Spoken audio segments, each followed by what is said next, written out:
ससुराल में पहली होली। चारों ओर होली की होड़ मची हुई थी। हर एक के चेहरे पर होली का रंग चढ़ा हुआ था। वहीं सुजाता अपनी नई नवेली बहू खुशबू पर कुड़कुड़ा रही थी। हे भगवान, अरे खुशबू बहू, इतने धीरे धीरे हाथ चलाएगी तब तो हो गई होली। सारा काम धाम अभी जस का तस धरा हुआ है। हद होती है ढील की। मगर माँ जी, मैं तो सुबह से ही काम कर रही हूँ। बस बस, अब ये सफाई पेशी छोड़ और पकवान बना। सबसे पहले शीरा बनाना, भगवान को भोग लगाना, इतने में मैं आती हूँ। ये कहकर सुजाता वहां से चली जाती है। तभी ससुर सुदर्शन हाथों में थाली भरकर भांग बहू को देते हुए कहता है, खुशबू बहू, जरा जल्दी से इस हरे भरे भांग का शरबत बना दे। अब इसके बिना तो होली का रंग जमता ही नहीं है। जी ठीक है बाबूजी। ससुर की फरमाइश सुनकर खुशबू भांग पीसने लगती है। इतने में उसकी ननद आरोही वहां आती है और सर से पांव तक होली के रंगों में रंगी हुई थी। ओ गॉड, ये क्या भाभी, आपने अब तक पकौड़े पकवान कुछ भी नहीं बनाया। बस बना रही हूँ आरोही, वो ससुर जी ने भांग का शरबत बनाने को बोला था, वही कर रही हूँ। बस मुझे 5 मिनट दो, मैं फटाफट से पकौड़े तल देती हूँ।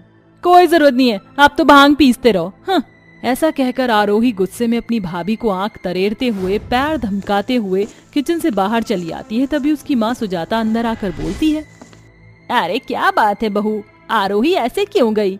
खुशबू अपनी सास सुजाता को पूरी बात बताती है, मगर सुजाता अपनी बेटी का पक्ष खींचते हुए खुशबू को खरी खोटी सुनाने लगती है। अरे तो ये भांग बाद में भी तो पीस सकती थी ना बहू। ये तेरी ससुराल में पहली होली और तूने अपनी ननद को नाराज कर दिया। और ये क्या, अब तक तूने भोग का शीरा भी नहीं बनाया? चल जरा जल्दी जल्दी हाथ चला। सास के बाहर आते ही खुशबू होली का खाना बनाने में लग जाती है। तभी किचन की खिड़की के बाहर लोगों को होली के रंगों में लिपटा देखकर खुशबू की आंखों के आगे उसके मायके में खेली गई होली की यादें झांकने लगती हैं। रवीना रसोई में खाना बना रही होती है। तभी अचानक रवीना की नजर घड़ी की ओर घूम जाती है। 10 बज गए हैं, पहले खुशबू को चाय दे आती हूँ। रवीना चाय लेकर अपनी बेटी खुशबू के कमरे में आकर उसके सर पर हाथ फेरती हुई उसे जगाती है। खुशबू, चल उठ जा मेरी बेटी। माँ, थोड़ी देर और सोने दो ना। अरे वाह, पूरा गली मोहल्ला होली खेल रहा है और तू नींद खींच रही है। जल्दी से जाग जा, वरना फिर मत कहना कि माँ ने नहीं उठाया। होली की हंसी ठिठोली की फनकार सुनकर खुशबू फटाफट से उठकर अपनी माँ को गले से लगाकर बोलती है, हैप्पी होली मेरी प्यारी माँ। तुझे भी होली की बहुत बहुत बधाई हो मेरी बेटी। भगवान करे तेरे चेहरे पर खुशियों का रंग यूं ही बरकरार रहे। चल चाय पी ले। आओ स्वीट माँ, अब मेरी छोटी से छोटी खुशियों का ख्याल कितनी आसानी से रख लेती हैं, चाहे वो दिवाली हो या होली। बस बस, अब ज्यादा मक्खन मत लगा अपनी माँ को। न बाकी दिन तुझसे एक तिनका टस से मस ना होता, और ये भी मन नहीं करता कि होली पर ही सही माँ की हेल्प तो कर दूं।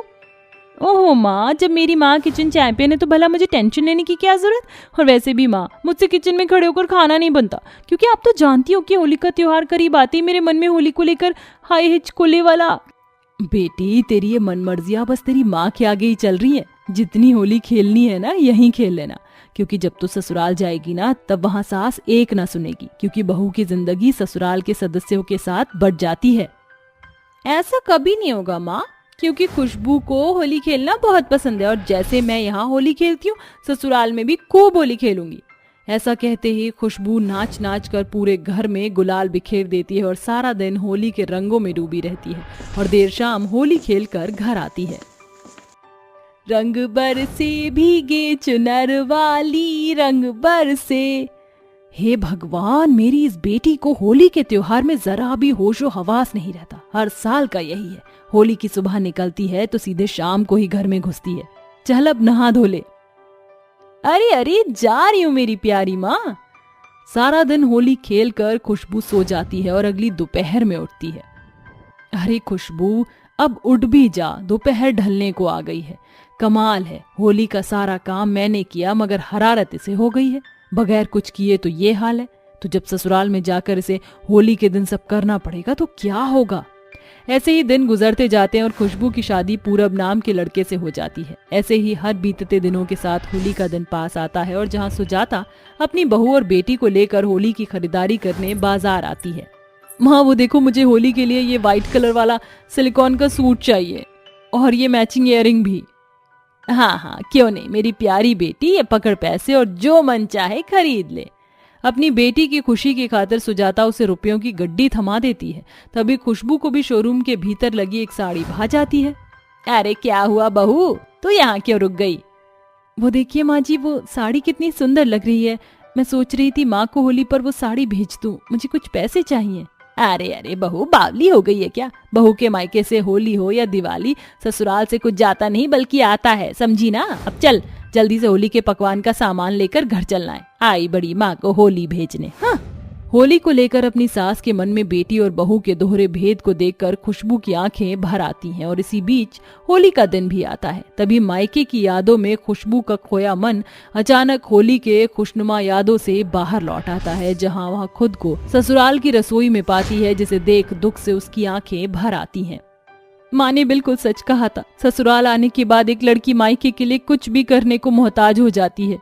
और वो भी क्या दिन हुआ करते थे जब मैं सारा दिन गली मोहल्ले में होली खेलती थी, पिचकारी चलाती थी और छत पर चढ़कर गली में आते जाते लोगों पर गुब्बारे फेंकती थी। और अब उल्हाना आता है तो माँ मुझे बचाती थी, मगर बहू बनने के बाद मेरी खुशियाँ खो सी गई हैं। कभी सोचा ही नहीं था कि ससुराल में मेरी पहली होली ऐसी होगी जो रसोई से शुरू होकर आने वाले लोगों की खातिर भाव में ही बीत जाएगी। होली को लेकर बहू बनी खुशबू के मन की ख्वाहिशों को बिखरता देखकर दरवाजे पर खड़ा खुशबू का पति पूरब उदास होकर बोलता है। पूरा घर होली के रंगों में घुला मिला हुआ है, मगर खुशबू का चेहरा कितना उदास है। खुशबू का उतरा हुआ मुंह देखकर पूरब अपनी माँ सुजाता, बहन आरोही और पिता सुदर्शन को ये बात बताता है। तभी सुजाता बोलती है, सारी गलती मेरी है।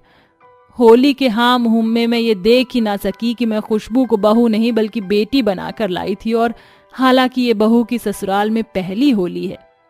हाँ माँ, मैंने भी भाभी के दिल का हाल जानने की कोशिश नहीं की। चलो उनके पास चलते हैं। इसके बाद सास ससुर ननद रंग गुलाल से भरी थाली लेकर किचन में आते हैं और बारी बारी से बहू को रंग लगाकर होली की बधाई देते हैं। हैप्पी हैप्पी हैप्पी होली मेरी प्यारी भाभी। अरे वाह, गुलाल का ये रंग आपके चेहरे पर कितना खिल रहा है। हैप्पी होली बहू, ये तेरी शादी के बाद की पहली होली है। भगवान होली के इस त्योहार पर तेरे दामन को खुशियों के हजारों रंग से भरे। अपनी सास का ऐसा आशीर्वाद पाकर बहू की पहली होली का ख्वाब जैसे पूरा हो जाता है और आंसुओं से भरी आंखें छलछला जाती हैं। आपको भी होली मुबारक हो माँ जी।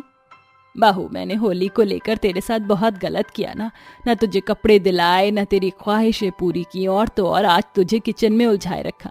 मगर होली के दिन तो दुश्मनों को भी माफ करके गले लगते हैं। अपनी सास को भी माफ कर दे। अपनी सास का ऐसा कहा सुनकर खुशबू सुजाता को गले से लगाती है, जिसके बाद पूरा परिवार मिलकर खुश मन से खूब होली खेलता है। इस तरह ससुराल में बहू की पहली होली की ख्वाहिश पूरी होती है। अजीब है ना, जिस कूड़ेदान के रास्ते से रईस लोग गुजरना भी पसंद नहीं करते, जब वही किसी का बसेरा बन जाए। ये कहानी है नन्ही सी पूजा की, जो अपनी गरीब माँ लाली के साथ कूड़ेदान के भीतर रहती थी।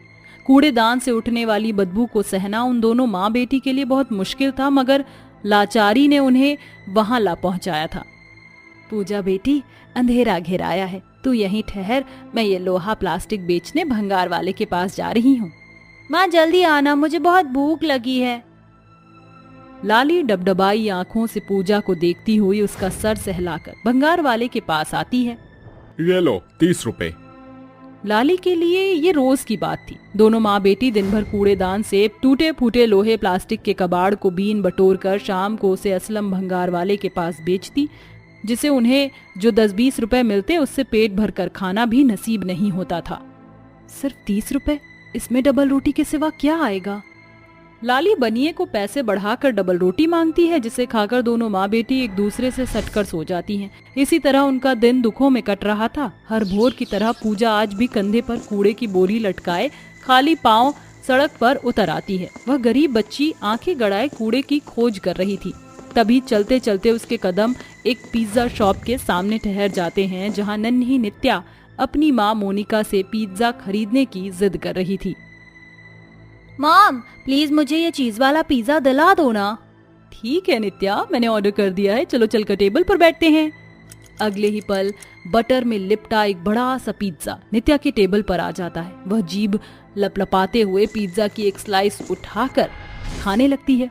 वहीं पिज्जा शॉप के अंदर से आ रही पिज्जा की खुशबू से गरीब बच्ची वहाँ खींची चली आती है और टेबल से टिक कर खड़ी हो जाती है। ये देखकर मोनिका बुरा सा मुंह बनाकर उस बच्ची पर चीख पड़ती है। कितनी बदबू आ रही है इस गंदी लड़की से। अरे क्यों खड़ी है, चल भाग यहाँ से। आंटी मुझे भी ये पिज्जा खाना है। उस गरीब बच्ची की पिज्जा खाने की ख्वाहिश सुनकर अमीर घमंडी मोनिका उसे खरी खोटी सुनाने लगती है। आहा, एक पैसे की औकात नहीं और पिज्जा चाहिए इस गरीब को। Veto veto.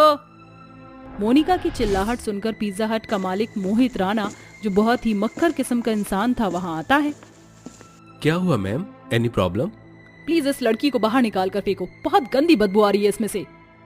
मोनिका के मुंह से इतना भला बुरा सुनकर भी उस गरीब बच्ची की आंखों में अभी आस बाकी बची थी। वह आशा भरी नजरों से मोहित का मुंह देखकर बोल पड़ती है, साहब मुझे एक पिज्जा दे दो, मैं भी इस पिज्जा का स्वाद चखना चाहती हूँ। अरे ये पिज्जा की दुकान क्या तेरे बाप की है जो मुंह उठाकर चली आई? चल भाग यहाँ से।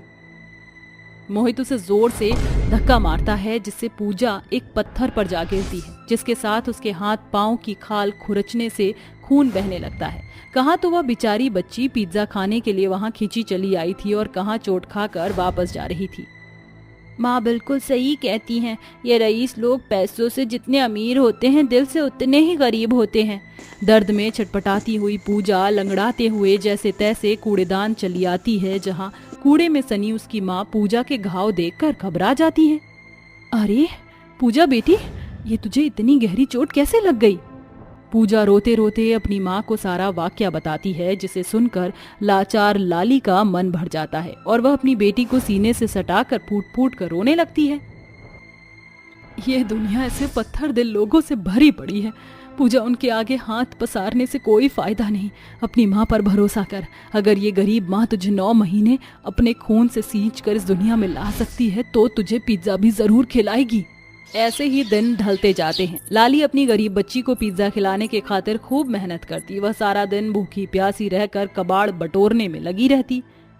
कुछ भी समझ में नहीं आ रहा है। लाख जतन के बाद भी हर दिन सिर्फ 20-30 रुपए का ही भंगार बिकता है, वो भी पैसे खाने में ही खर्च हो जाते हैं। एक भी पैसा नहीं बचता है। भगवान, इतनी लाचारी तो मैंने तब भी महसूस नहीं की थी जब मेरे सर से छत छिन गई थी। मेरी बेटी ने पहली बार मुझसे कुछ मांगा है। मैं नहीं चाहती कि उसकी ये ख्वाहिश भी खाक हो। क्यों ना मैं अपने हिस्से के खाने का पैसा बचाऊं, इससे हफ्ते भर में पिज्जा के पैसे जुड़ जाएंगे।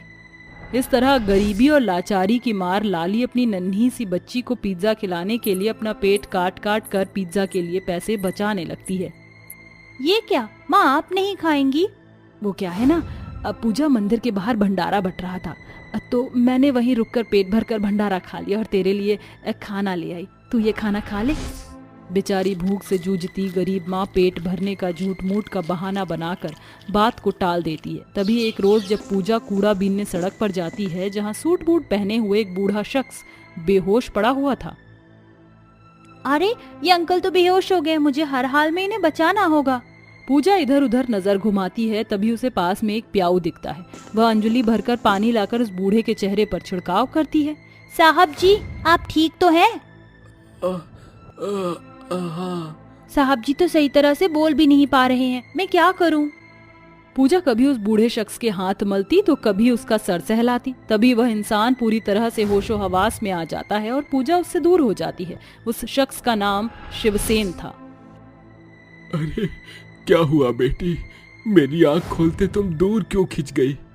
वो साहब जी, आप बड़े लोग हैं और फिर मैं गरीब कूड़े वाली, इसलिए सभी मुझसे और मेरी माँ से घिन करते हैं।